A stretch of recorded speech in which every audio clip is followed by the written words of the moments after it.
Hello everybody, I wanted to wish you a Happy New Year and a great Merry Christmas. This is actually the 27th and I decided to plan and jump the gun here and decided to pick up something that's new for me.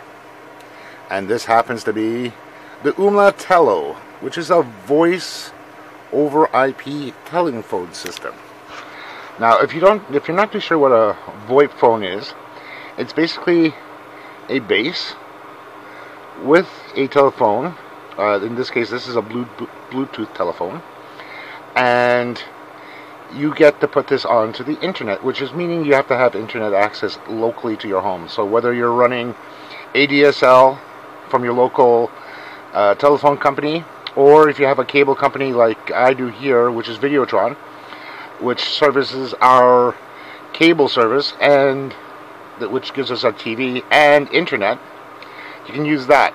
So I'm using basically Videotron to surf the web, and these things here are a great little device. I have a friend of mine, a dear friend, who has one, and he's been tooting his horn, so I decided to take the plunge because it's been so good for him, so I figured I might as well pick up one for myself. So this basically lets you have your own home phone line via the internet. So mainly if you do have an existing phone that uses the RJ11, which is the jack going to your wall outlet, you can plug it into this here too and plug your regular phone line into this. That is one option. Or you do like I do, which you pick up the base and one handset. They do have some where you can actually pick up two handsets right away, which are basically hands-free, so they're not even connected to the base. They all work via Bluetooth for the communications, which is great. So let's actually take a look what's actually on the inside here. So I took a peek already a little bit just to get an idea what is in there, and they give us some lovely documentation, which I am going to keep, and I've read through them already of what to go through. So English, important information, instruction guides in French, in English. I've already read the English one, so I know what to do personally in regards to this.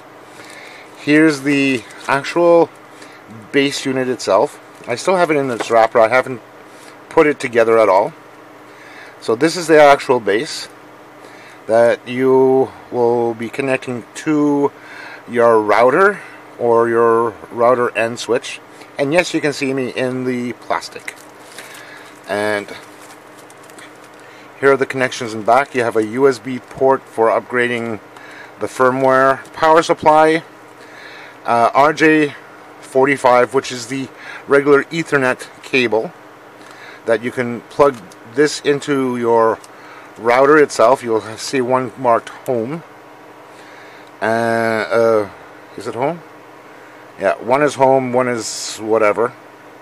And then you have your RJ11, and you have a plug here. This is actually a switch for the use of the phone to sync it up. And if I'm reading this correctly, I'm just pulling it off here.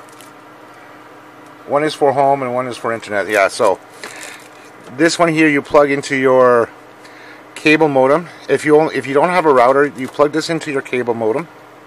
And then you can plug this one into your router, or you plug this into your computer directly, so you can bypass the router completely if you don't have any multiple devices. But I do have multiple devices, so I'll be plugging this one here for the internet into either my router or my switch that I have plugged in. Comes in with an RJ45 connection. This is actually a flat one, which is kind of unusual. I'm usually used to the Cat45 cabling, which usually comes in different colors. And power plug for that. And then you have your phone here, which is basically a multicolor. They say it's a two-screen display on it. Batteries do come included. That's the power supply itself for the base. For the charger, if I can get this here out. Stop being a pain in the badutski. I had this here out before. There we go. That's the actual base. See, there's the plug to charge the battery in. And that's the bottom part of the connectors to plug in the phone. And 2 AAA batteries. Now, in the manual they say these are nickel hydride batteries, which is in between NiCad batteries and lithium ion batteries. I'm going to have to double check my local local electronics store to make sure that I can still pick up these. I may pick up an extra set just because you don't know how quickly these will actually disappear or no longer be in production, but still having a couple of extra batteries like this never hurts. And the fun part is we get to put this all together. Now, I'm not going to show you the setup that I have in the back of my computer to put all this in. I am going to set it up and get it ready to go and get it up and running. I'm going to speak with my friend there who has his. I might be able to get a special coupon to get like a little discount on it, but overall this is what I have from the box itself. Let's go over to the computer after I get this here set up and take a look at it from there, what we have as for keeping track of everything. So this is actually the following day after I got everything set up. Hardware wise, it was quite easy to get done. Problems that I came up with was something very basic and something very minor per se regarding this, and this is something I think you guys should be aware of. And it's not a bad thing, it's something that looks like it's a known issue from Ooma themselves, and this is where I am actually going to just let you know. When I was going through the setup, problems arose where when I was setting it up and I was using Google Chrome or Chromium to do the actual setup on it, and what had happened is during the process of getting it registered to Ooma themselves, Ooma.ca, which is the Canadian version of Ooma.com, I ran into the problem when it was actually putting in my address and all that. It was coming up as in red, according to them, which means my street doesn't exist, when in fact it actually does. The first time around when I actually called them regarding this, we went through, they actually walked me through of setting it up the first time with a known address that's in their database. So we got that set up so the registration could start. And then at the same time, once we got the registration going, I asked them to actually change the actual address itself. So once we got that done and everything was working fine, Ooma actually got my device, Ooma itself, actually went through the updates, so it's fully updatable right now. And this is the actual dashboard that you'll get from Ooma themselves via the web page. Now I'm using Google Chrome here for displaying purposes. It's just the registration part. It's iffy, and you even went through Firefox in order to get it done. But registration-wise, whether you use Google Chrome, Firefox, Edge, Internet Explorer, and all that, you may come upon problems with it. I would say don't worry so much. So long as you give them a call and get in contact with them regarding it to get it set up, you'll be fine afterwards. Now here are some of the sections that I have. I'm actually in the contact section of my phone of online, and I'm basically just showing you some of the pages here. So that's my address book and my contact list, and of course they'll have stuff of their own, apps, preferences, and such.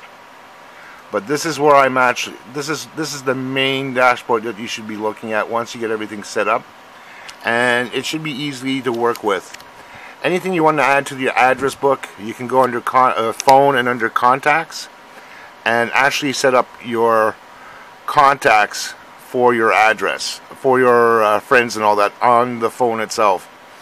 And that will actually sync up to your phone afterwards. That can be easily pulled up and done. Overall, it's fairly painless. I mean, you really have to be patient. Not all setups are going to be easy to go through, but I find for what I'm paying for, even for the basic, where you're paying about $4 or $5 for the basic subscription, it's more than enough. And I've tested it out already with a friend of mine, and clarity is great. The handsets are great. Just a matter of getting used to the actual phone themselves. And that's about it. Overall, I would give it about an 8 out of 10. It's just some minor tweaks that they still have to go through as a company to fix up their logins, their processes, which is typically normal. And that's basically about it. A short, sweet review. I think this is a great little product. I'm going to have this for a little while. And it's great as an alternative phone instead of having an actual physical hard landline. And since I do have access to high-speed internet, this will actually be great for me. And that's about it. Take care, everybody. If you like it, give it the thumbs up. If you don't like it, give it the thumbs down. And please subscribe to my channel.